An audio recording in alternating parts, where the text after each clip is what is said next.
Namaskar, and today we are doing a unique discussion, I would say. It's about a book, but it's about a book which looks into the future. It's a kind of a, what should I say, an astrologer looking into the horoscopes of different countries of the world and predicting the future. It is that sort of a book. It is like a soothsayer looking into the future, the crystal ball. It's an amazing book, and it's a privilege to have Shri Vikram Sood, former Chief of R&AW, join us for a discussion on his book, Great Power Games from Western Decline to Eastern Ascent. Welcome, sir. Thank you for having me over.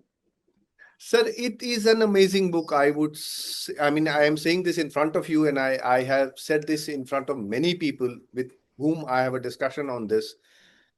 You look into the future, it is as if you are predicting. It's like a prophet, sir, looking into the future and saying things which are happening right now, because this book has not been written today. It has been some time in making. So I mean, and we see everything, whatever you have said, happening all around us, especially in West Asia. But it's also a side story which is being played, which not many people are actually concerned about as of now. But we'll come to that later in the discussion. So I mean, we can have a discussion on every chapter of the book, sir, and a very lengthy discussion, but I'm restricting myself to a couple of chapters also because it is of immediate relevance.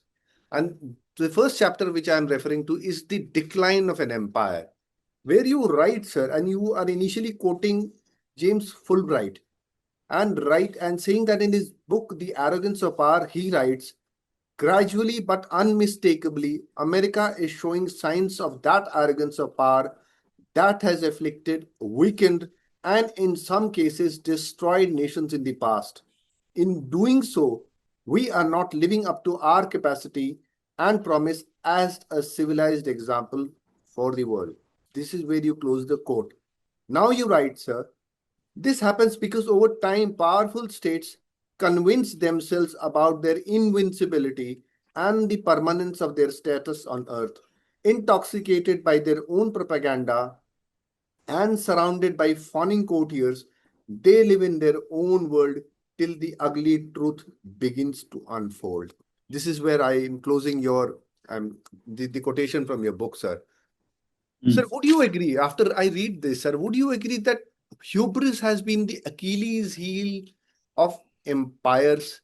And do you see signs of this hubris in the actions of the US establishment as led by President Donald Trump? And we are very harsh on Donald Trump at times, but it seems to be a succession of presidents who might be varying to certain degrees in their actions. But hubris is the Achilles heels which could be catching up with the United States. ये तो, you this kind of arrogance has come built into them over the years. I mean, Kennedy said America first, not if, not when, but America first. So that was a sign of, and that was in the 60s. He's saying that, everything has to be America first. And that has been the philosophy of the Americans, that I am right, you are wrong. I am the best, you're no good. And collectively, it has been built up to the stage where we have Mr. Trump as the president of the strongest country, we believe, in the world. So we think. I don't know if you go by the judgment of how many wars won after 800 bases all over the world. The answer is nil.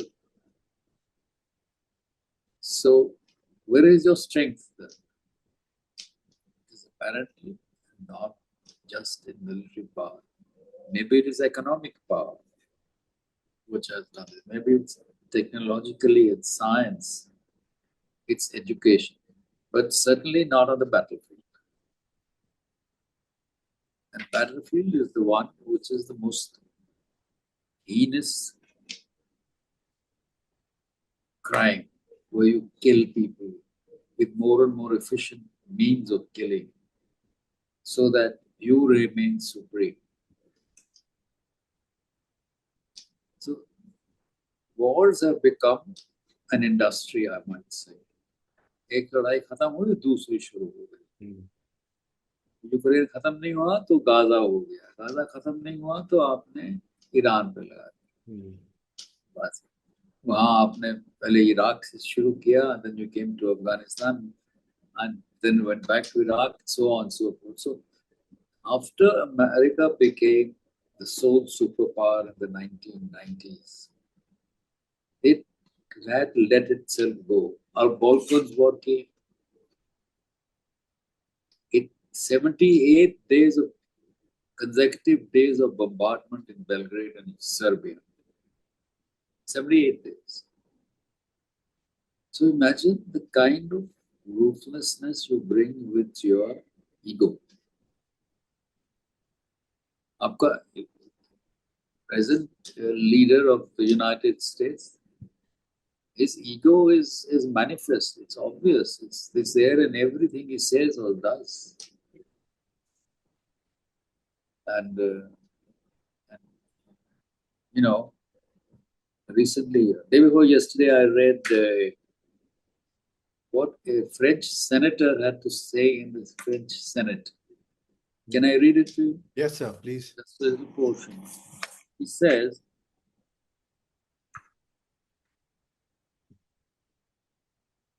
first he criticizes Putin, calling him a, dangerous madman, drunk in grandeur. Then he says, another dangerous madman lit another fuse in the Near East that once again threatens international balance. Was that war supposed to last a week, 1 month? The whole world is asking what is going to happen. The simple, short, and precise answer is God only knows. He says, a year ago in this very place, in the French Senate, I compared the Trump presidency to the court of Nero. I was wrong. It is a court of miracles. An anti-vax former heroin addict as Secretary of Health. Is climate spectacle Secretary of Ecology, and so on and so forth. And he says, as the Turkish proverb goes, when a clown moves into a palace, he doesn't become a king. The palace becomes a circus. So we are dealing with a situation where we don't know what the Americans are planning to do. Somewhere else, customs duty लगा दिए, Greenland कर लिया, Ukraine को छोड़ दिया, humiliating allies, back and forth on Venezuela, and then they really didn't know why they were going into Iran. They said that they went in. The Secretary of State remarked that they went in because Israel said so. So you go into war without an idea why you're going in. What is your goal? What is your exit policy? Nothing. And now you have the situation. So this is the result of ego. And if you read the first very quotation I have in my book, where I've said that after all, I quoted the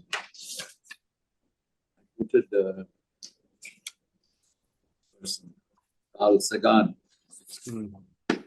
said every saint and sinner in the history of species lived here on a mote of dust suspended in a sunbeam. That's ego. We are fighting for that. It's on this that all our generals and diplomats and emperors and prime ministers and presidents have spilt the blood of others for their short moments of glory and triumph. So we are facing, is it a huge ego battle? Or is it a battle for supremacy? Or supremacy and ego are the same thing? If you have supremacy, then your ego is the appetite is handled. So here we are with the man who has an ego.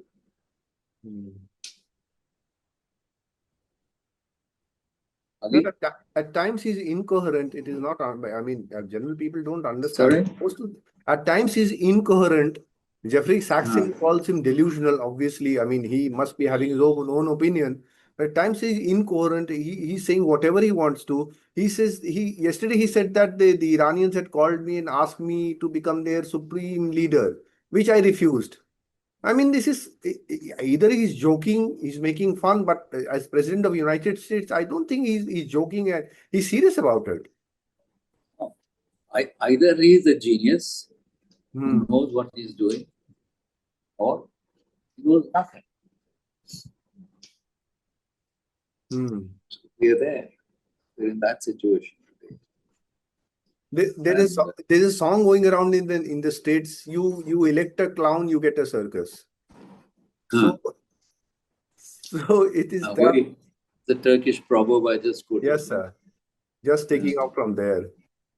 Uh, Sir, I'll take this further with your book, sir. The hubris part, because it is covered so well in the book, where you write that it is an anathema to question American exceptionalism. I mean, from the American side.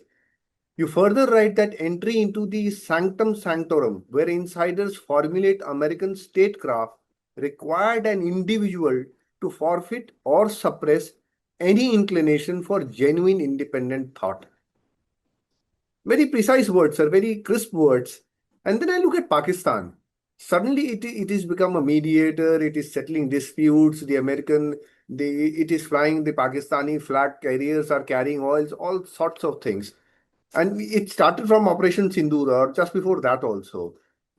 So what you write, sir, about forbidding or suppressing or any inclination for a genuine independent thought, is that the reason that Pakistan continues to maintain its importance in the American worldview?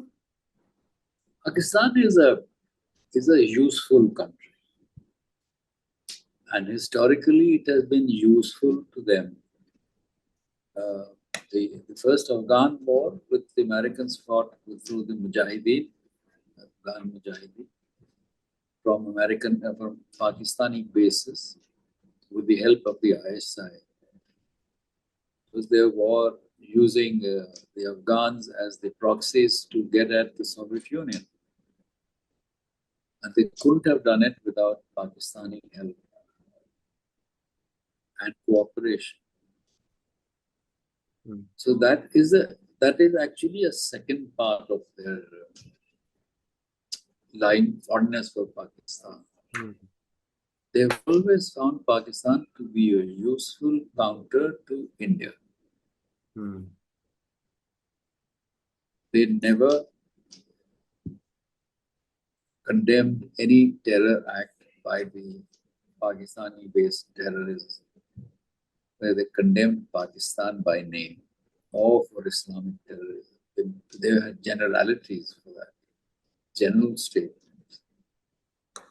And it didn't matter to them that terror was sponsored against India, led and trained in Pakistan. So they've been useful for that. Then they were the conduits for establishing contacts with the Chinese, first time laying the foundation for the Nixon visit, where I think it was Pakistani CNC who went to meet the Chinese and break the ice. So he's useful man. He does what he's told to do. He will also sponsor a Nobel Peace Prize for Donald Trump. So he's useful, and he's not. I don't think he's a mediator. I think he's just conveying messages back and forth, not sitting there in judgment or interlocuting. He's a messenger boy, faithfully. If he's allowed to sit, and I don't know that, he's merely a facilitator that you take this place and both of you sit down and talk. I'll wait outside. I don't know. That is the arrangement. So let's not lose our sleep on this. Let him do it. It suits Pakistanis. It suits the Pakistanis. It suits the Americans. And if Iran says it's okay, so be it. Our interest is that the fighting should stop. Our oil should come, and we should carry on with our lives. Otherwise, this war will continue. They must put an end to it faster, soon enough. And जो आप exceptionalism की बात कर रहे हैं ना, वही है ना कि जरा हम हटके हैं सबसे. We are special. We are different from everybody else, and anybody who follows our system, our policies, our way of life, will be a happy fellow. They don't realize that the Chinese don't want that. The Islamic countries don't want that. The Islamic countries, they want to just live in Europe, have their way of life and their own faith. They're not changing their way of life. They will still treat their women the way they always do. Only the men will have fun. The Chinese, I'm sure democracy, they thought that China would have democracy once they become rich and powerful. That hasn't happened. They've used USA, become rich and powerful. So powerful that today people are saying that their navy is probably stronger than the US navy. Their rocketry is superior. And they are helping the Iranians, like the Americans are. So, this kind of self-propaganda, you begin to believe in it. Others may not believe, but you start to believe that, yeah, I know, but I can fix Iran in 3 days. That's hubris. That's exceptionalism. I'm so good at everything. So you launch it and then you find you can't do it. Because you have overestimated your abilities, you've underestimated the other one. And I've been saying that for a long time. I've said it in my book also. That is the primary. You believe in your own narrative. बस दूसरा भले believe करे ना करे, मैंने तो बोल दिया. हम जैसा कोई नहीं. Everybody should come and follow us, and to follow our way of life, you'll be happy, funny. Doesn't work like that. We are a different kind of democracy than the British or the American. There are so many of us. Which country has so many? So many voters, let's say, of different category, different kind. So we'll function our way, we'll not function anybody else's way. And Pakistan will always remain their sidekick. They will not let Pakistan down, except for the present gentleman, that the way he's treated his allies, he could treat Pakistan the same way tomorrow. I don't know. But if you go by the past behavior, they've always supported Pakistan against us. accepted their terms, their terminologies whenever they have to deal on Indo-Pakistan issues. Because Pakistan is seen by them as a check to India's rise. India is, they want to see as a check against China's rise.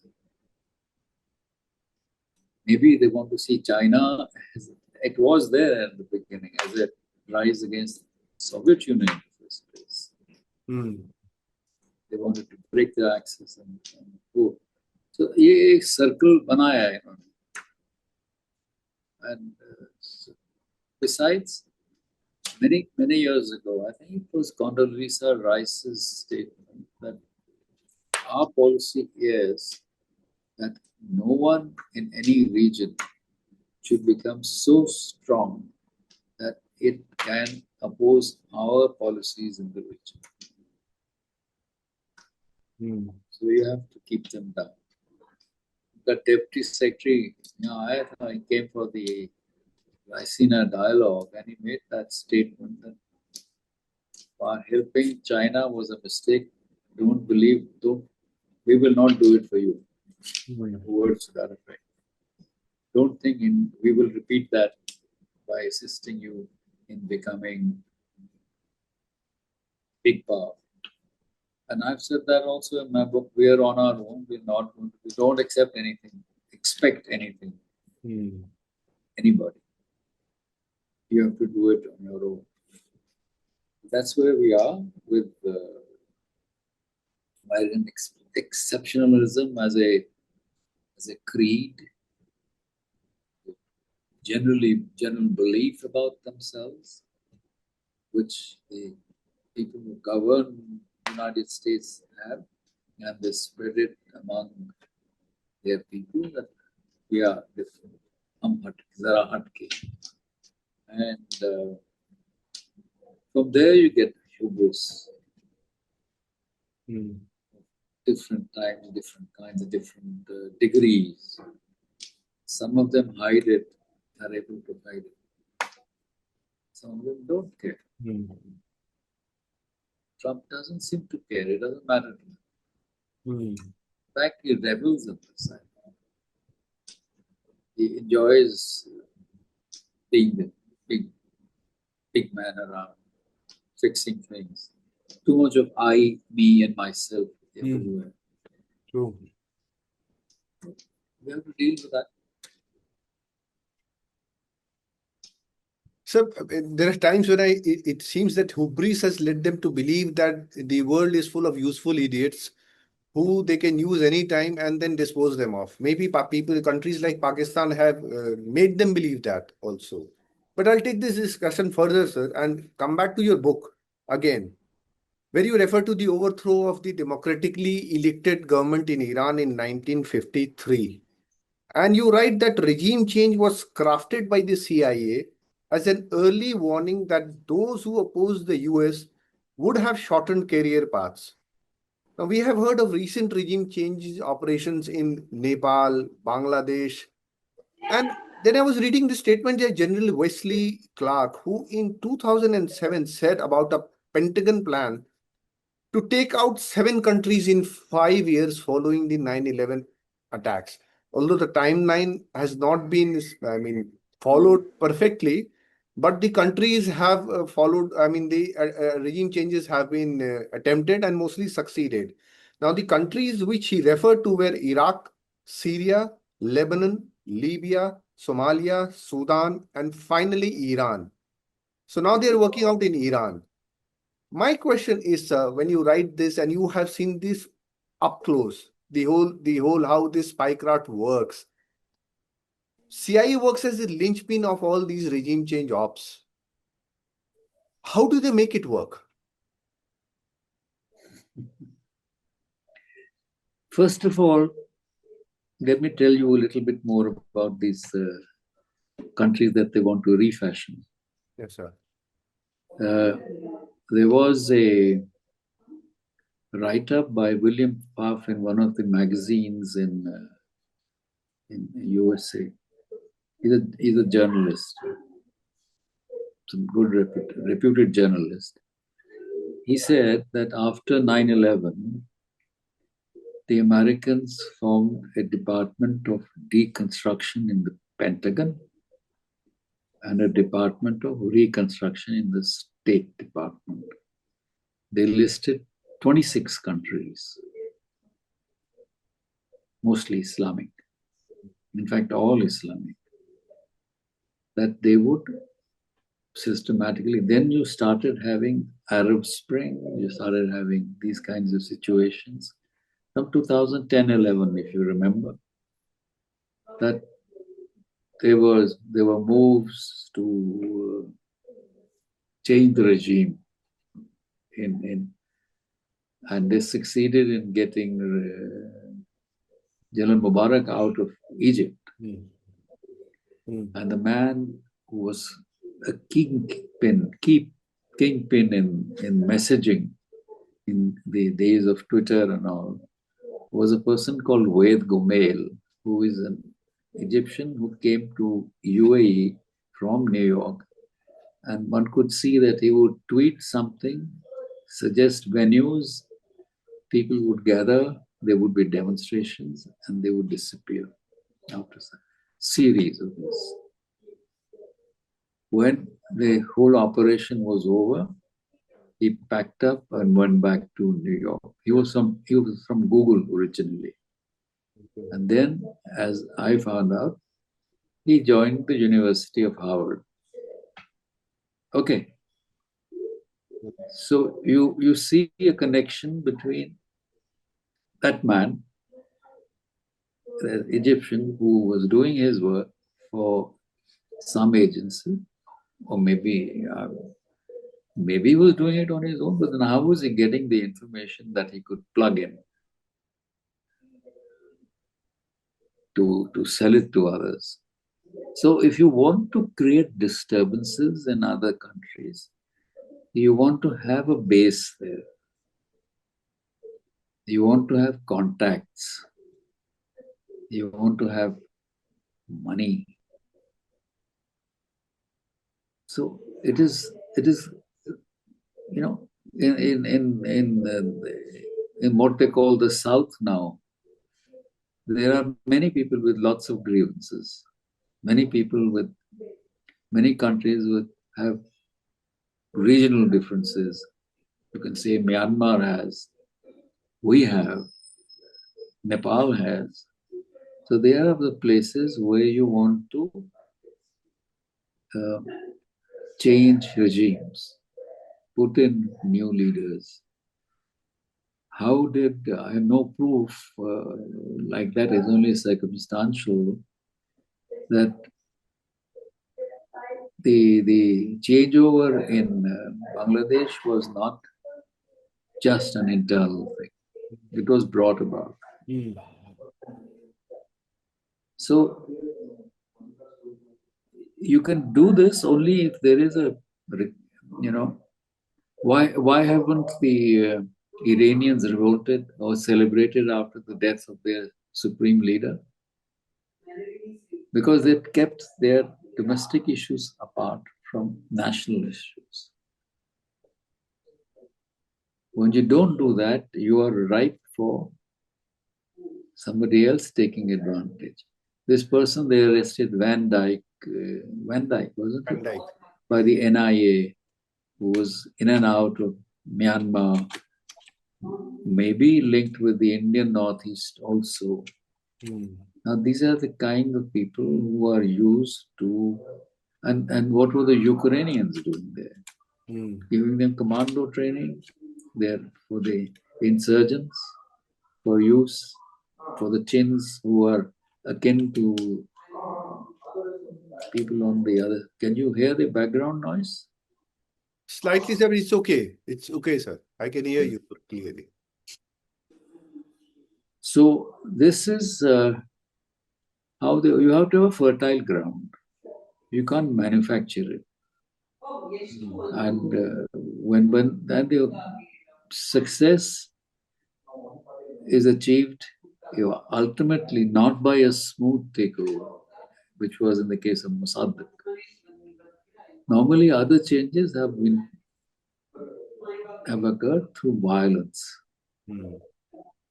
Chile, Argentina, Bangladesh. There's been a lot of violence that accompanies this. The changes don't just happen because you've been indoctrinated. You have been indoctrinated to break it out onto the streets.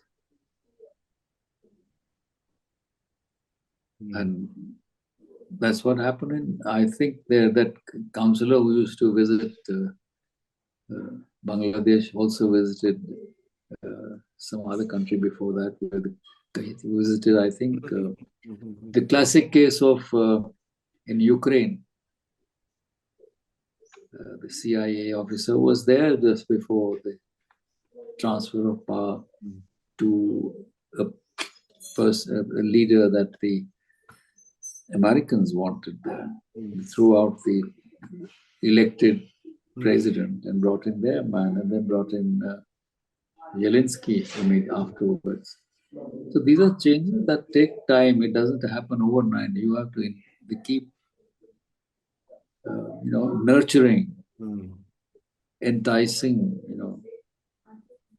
until the target begins to believe that this is actually his own thought. And that is how regime changes are created. Yes, sir. In Africa, there's a lot of violence also thrown in. A lot of violent activities, assistance to one group or the other against the elected leader, who is then either picked up, locked up, and thrown away. So these are things that the state, the CIA, I think, has been ordained to do this. True, sir. That you must have regime of our choice in different countries that matter. So India will always remain a target of such activities. It's there in my book on, in my chapter on obstacles, I do mention this. You do, sir. You have to, self-interest in the South is not a good idea as far as superpower, as far as America is concerned. Maybe other powers will also feel like that later. But as of now, America does not take kindly to anybody else taking the road of self-sufficiencies, as a national interest. Atmanirbharta is not a good word. Nationalism is Hindu. So if we are going to be a power to reckon with in the future, we will also need the same markets. We will also need the same resource base. We will also seek a position of strength in international bodies. We will therefore dilute somebody else's role. So it's best, they feel, that you be the market, you be the resource, and we'll keep you happy, don't worry.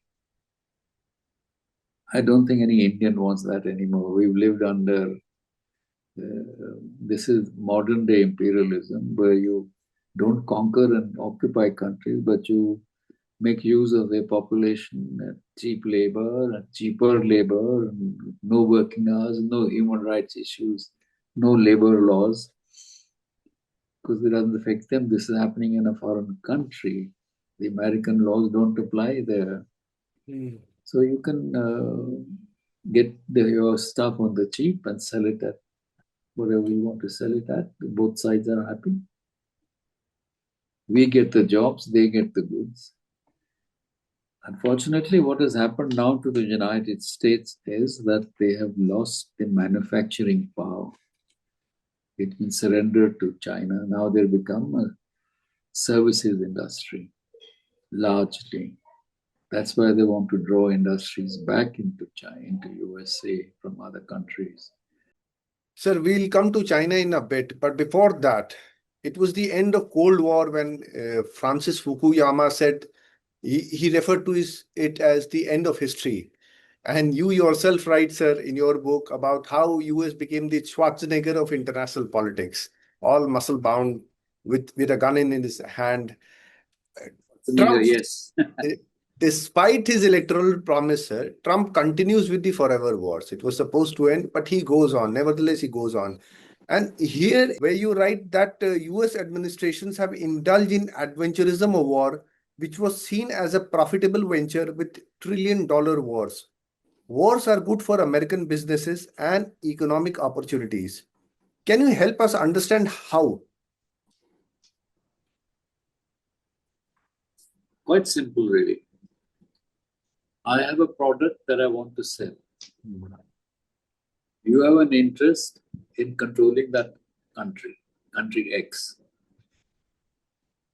You take the weapons from me.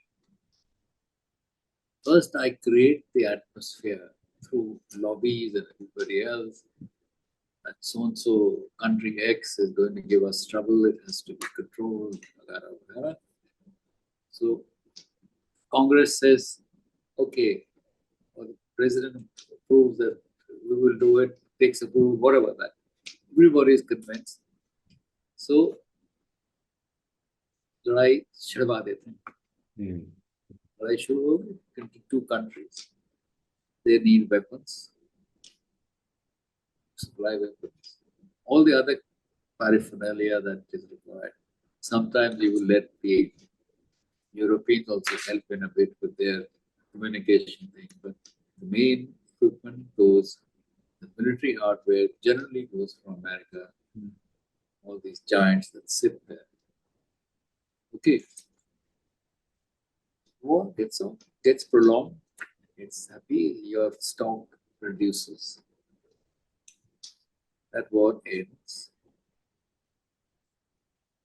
And now, what do? You have to replenish the stock, you start building it, and you have to sell it again. The military industrial complex, now you add on other things to it, intelligence and commerce, everything else, all the paraphernalia of state power grow like this. Put this into a cycle. Have a war, sell weapons. When it concludes, make new weapons. Then you also learn what the tactics used by the other side were. You upgrade your weaponry. You sell it at a higher price. Billions of dollars, millions of dollars are spent. That is how Iran has the war of attrition that they've fought against USA this time is classic. They've used cheap drones, they've used cheap equipment, there's multi-million-dollar weaponry. Now that takes 2 years to build. And what will these chaps do? How will they fight without those weapons? They're abstract. So that is it's a production, use, consumption cycle. Quite simple. And you must then have the ability to create the need in that country, which that country must accept as a need. And we, the United States, must have the need to go and help that country to fight its war. It's all very holy and clean. And where necessary, the troops will also do. So this is it's a market economy of a special kind. Insurance भी लगेगा, health भी, pharma भी आएगा, R&D भी होगा. All of these things get energized through this system because you have to invent, have ambulances of a particular kind that they can remove the wounded from that place of action. They must be equipped with what else, apart what kind of wounds that the soldier will suffer. You have specialized vehicles made, you have insurance covers, you have hospitals. Well, it's a nice, neat little circle of activity. Peace, as I've always been saying, is not profitable. Or this healthy man is not profitable. Sick man is. True. True. That's the same principle applied there. Have more wars, make more money. कल को शांति हो जाएगी तो सारा धंधा बंद हो जाएगा. So many people will be unemployed. Not only that, you destroy and you reconstruct. Remember, Mr. Trump was talking about southern Riviera in Gaza. True. Yes, sir. Already thinking ahead, कि यहाँ पे भी Trump Tower बनेगा, this kind of thing will happen. So you destroyed it. So you help that country, you give them aid, $1 billion, 900 million, 9,000 million will go back to 900 million will go back to the country of origin. वैसे भी पैसे बने, सामान बेचा. First you made money when you sold the weapons. Now you make money when you're reconstructing the same country. So would you say for them, peace is good human dividend but very poor economic dividend? Sorry? Peace makes for very good human dividend but very poor economic dividend. Yeah, it has no value. Peace has no value. You dread the thought of total peace in the world. So many industries will collapse. True, sir. So many insurgencies will go away. So intelligence agencies will suffer too. That will never happen. Wars will continue. This खत्म होने वाली बात नहीं है. But I'm only making the point, limited point, that while wars are profitable, True. Yes, peace sir. is not. Therefore, wars will continue. Peace will always remain a difficult goal to obtain.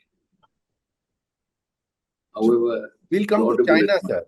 And I will come to China, sir, because this is what I spoke at the very beginning, that there is something which is happening maybe as a sideshow, very important, but people are not giving it importance and not looking at it with all the conflict in West Asia. And here you have dedicated a chapter to the rise of China and titled it as Challenge from a Would-Be Global Power. Very interesting titling also, sir, headlining also. Now, today, when we see this war, sir, happening and the arms and ammunition are getting depleted at a very fast rate, China controls 90% of the refined rare earths, essential for permanent magnets in Tomahawk missiles, drones, and fighter jets. Now, that's not all, sir. Neodymium and samarium are crucial for Patriot and THAAD missile defense systems. Now, they are depleting it at a very fast rate. Even, they have brought in THAAD systems from South Korea, which is making South Korea anxious now. It is bereft of that protection of the THAAD system. Now, Reuters this week itself reported that Dongfang Hong 3, a Chinese research vessel of some university, has been mapping and surveying Pacific, Indian, and Arctic oceans for information which is very crucial to waging submarine warfare against the United States. Now we have seen that Philippines is resetting its economic ties with China. They were at loggerheads for quite some time now. Taiwan might be feeling defenseless because everybody is engaged in West Asia. Its protector is engaged in West Asia. So it could be feeling very defenseless. So my question, very simple, is Sir, is China winning without fighting? Well, in a word, yes. Because the turnover of weaponry that the Americans have used is huge. 2 years, 3 years, some of it. And if you're using cheap drones and lighter rockets, only numbers. I think it was Colonel McGregor who said in an interview the other day, maybe I'm wrong, that the Americans have 4,500 or 4,000 missiles left. The Iranians have 450,000 missiles.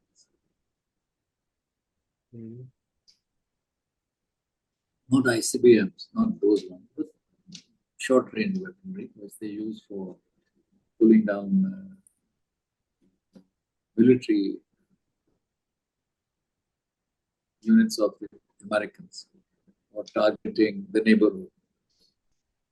If that is the case, and if they say that once the rockets of a particular destroyer have been finished by drones coming in and lapping them up, they become a helpless stub because they don't have replacements. So the Americans are losing out here. The Iranian Chinese are getting in. They're getting 90% of oil. Their oil comes from China, Iran. Maybe it's 90% of Iranian oil goes to them. I don't know which way it is, but it is a huge amount. They want this to end, but they don't want to get USA off the hook. पीछे से बैठे आराम कर रहे हैं, वो लोग लड़ रहे हैं. If you can use Israel or any other country as a proxy, the Chinese may well consider Iranians as a proxy, as a gift from America. But you use them, or you're clever enough to use this as a means. The longer this war lasts, the better, the worse it is for America. And for us, of course. Yes, sir. But they're playing the card very smartly. They're not saying anything, just there with weaponry, equipment, given lethal equipment given to the, and I think some surveillance and radar kind of equipment also to the Iranians. So they are enjoying this, I guess. Because initially it was said that when Trump came to power with Marco Rubio, Elbridge Colby as his defense advisors, I would say, they assumed positions after all. So it was said that he would be making the United States would be making a pivot to Indo-Pacific, and that is why they were securing the Western Hemisphere, all that stuff. But that is far from it, sir. Donald Trump seems to be seeking an audience with Xi Jinping now. Because he's postponed. He's not going. He's not going. तो cancel हो गया ना? फिर से जा रहे हैं sir. अप्रैल में फिर से उन्होंने डेट ली. अप्रैल और मई में शायद. मई में they have said that they're going. Postpone हो गई ना? पोस्टपोन हो गई सर. पोस्टपोन हो गई. अब नाउ ही सेइंग कि अभी फिर अगले महीने जाएंगे, next month. And the great leader postponement cancellation किसने किया, पोस्टपोन किसने किया, फिर से रीफिक्स किसने करवाया, I don't know. Yes sir. That will tell you a lot. If Americans sought a postponement, or if the Chinese said we don't want you here just now. Yes sir. So Americans agreed, and now the Chinese have agreed to a later date by which they hope the war will be over. Sir, with your permission, I'll digress from your book a bit, sir. But this question becomes very important, sir. It is about Mossad.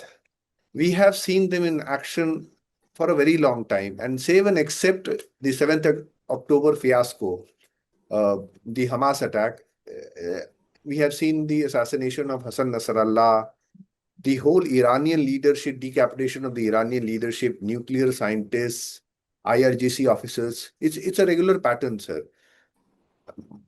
I was just trying to understand, sir, information gathering. What are your views on the information gathering? How do they work it out? Capabilities, information gathering, capacities.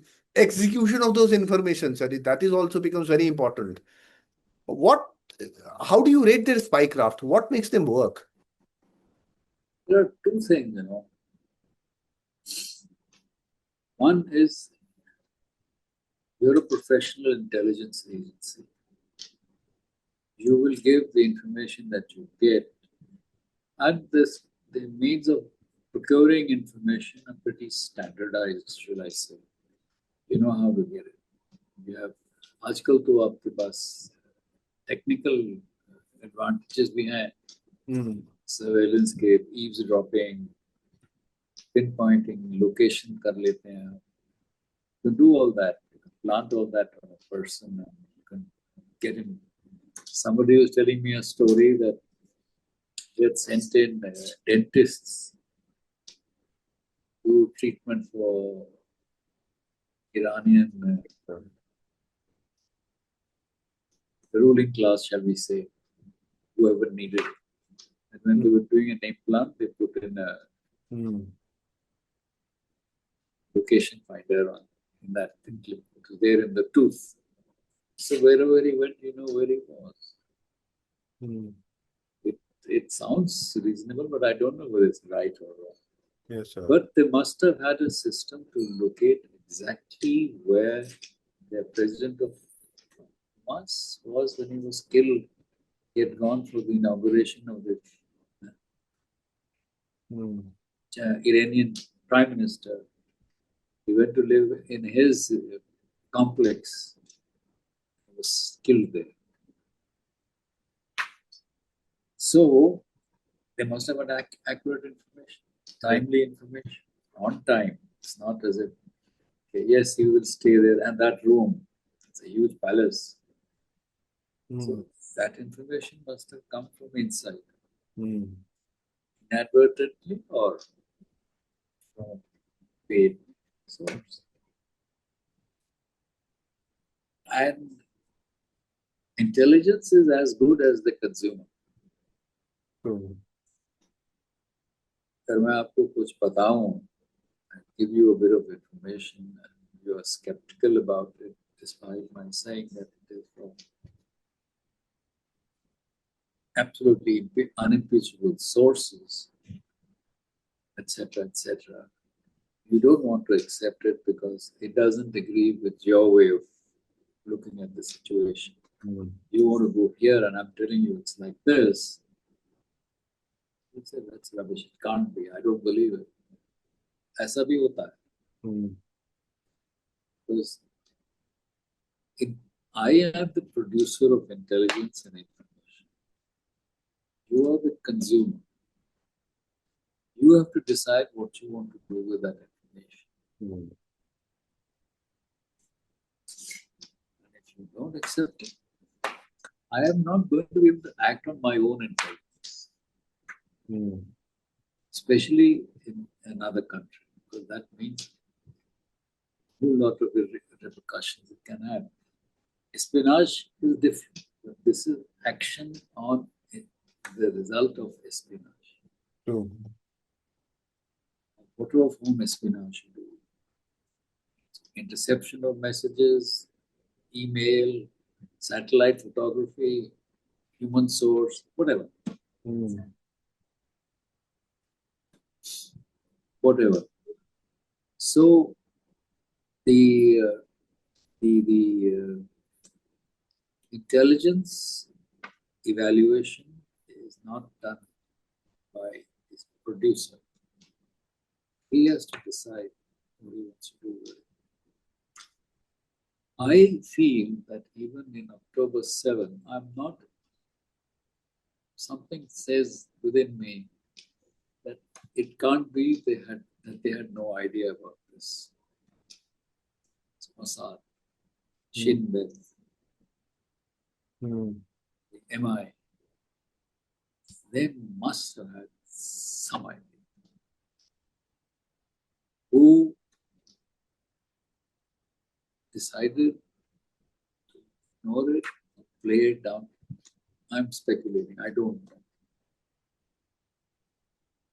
So, and even in this particular case, Iran was their main subject. This place I'm a little more concerned. In this case, Iran was the primary target. Didn't they know what they had prepared in response to an attack by the Israelis? How they would go into a war of attrition. Mm. When you talk about an agency which is rated number 1, so didn't they know that this is the path they're going to take? And this will hurt us, Israelis. Mm. They haven't, that hasn't been reflected in what, because they were all caught by surprise, it seems. At least the Americans were. They didn't know that this is how it will be played out. Or did they know and then let the Americans take the beating? Those are different situations.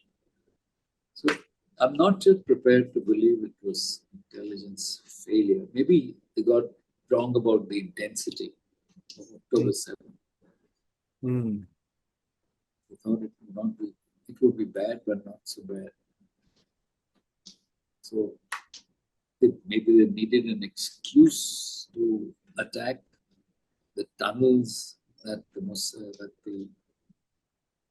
Hamas had built underground beneath those hospitals. You couldn't get it because only 5 people have been killed. You can't bomb a hospital for that. You have to have a corresponding disaster. I'm just giving you my thoughts. I'm not sure whether Yes, that is how it's going. Your thoughts are very important, sir. That's how I look at it. And they really are frustrated with their intelligence collection methods. And a lot depends on how much political support you get for your activities which are anti the other country. Mm. You know, and there are many who feel this is not done. This is not done. This is not kosher. This is against human dignity and whatever you might call it. There are other more practical people who say it has to be done. Mm. In the 90s, we had a series of prime ministers. Yes, sir. After Rajji Desai, and after the death of after Rajiv Gandhi. Rajiv Gandhi के जब term खत्म हुई, in between you had Narasimha Rao के बाद sir. Narasimha Rao से पहले भी हुआ था. Frequent changes of government. After between Rajiv Gandhi and Narasimha Rao, there were frequent changes of prime ministers. VP Singh and so on and so forth. Yes, sir. VP Singh, Chandrasekhar, then Deve Gowda. Then you had Gujarat. Deve Gowda came later. Yes, sir. Gujarat, Deve Gowda, somebody else. So we didn't have political continuity of how the political establishment views the importance of intelligence, of external intelligence. Mm. If you don't have that, then you sort of put on a back burner. बस आते जाइए रख दो. So you have to have a government that is practical and takes into account that what these chaps are saying has to be given some weightage. Let us not just throw it out of the window because he's saying things I don't agree with. political masters say, I only want information that I agree with, then what's the point in having it? So it has to be, I think, Yes, sir. present law, the leadership is more attuned to this. They know the importance. They know to act on it. They rely on it. That's where I'll leave it. Yes, sir. So there are lessons to be learned about how to perceive your national security and stuff. Unless you start believing in that, I think action becomes very difficult for anybody to take. Yeah. But, Then sir, the other side also loses interest. कि छोड़ो यार, they're not going to take yes, us sir. seriously. बिल्कुल sir. A casualness आ जाती है, sir. It creeps in. It starts creeping in. It does. I totally believe in that and understand that, sir. Sir, I say to, I mean, your book is a fascination, sir, fascinating treasure, sir. We can keep on discussing these issues, sir. But for the moment, we have to conclude on that. And then many aspects which I would like to come to you later with, sir, taking out different aspects. But till then, I would suggest that buyers go and buy this book because it's very important that you read it, absorb it. We can keep talking. Sorry? Sir, I would suggest that buyers go and buy this book because this is very important that people read and understand. That's becoming a weakness in this country, I would say. People don't read. They don't want to No, we absorb. don't. They don't want to absorb And what is being written. So it's very important that people go ahead and do it. I'll come back to you, sir, with further request we we can have part 2. We can have part Yes, 3. sir. Yes, sir. It is a fascinating book and fascinating subject, sir. But thank you for the moment, sir. Thank you so much. Take care. All the Thank you. best. Bye.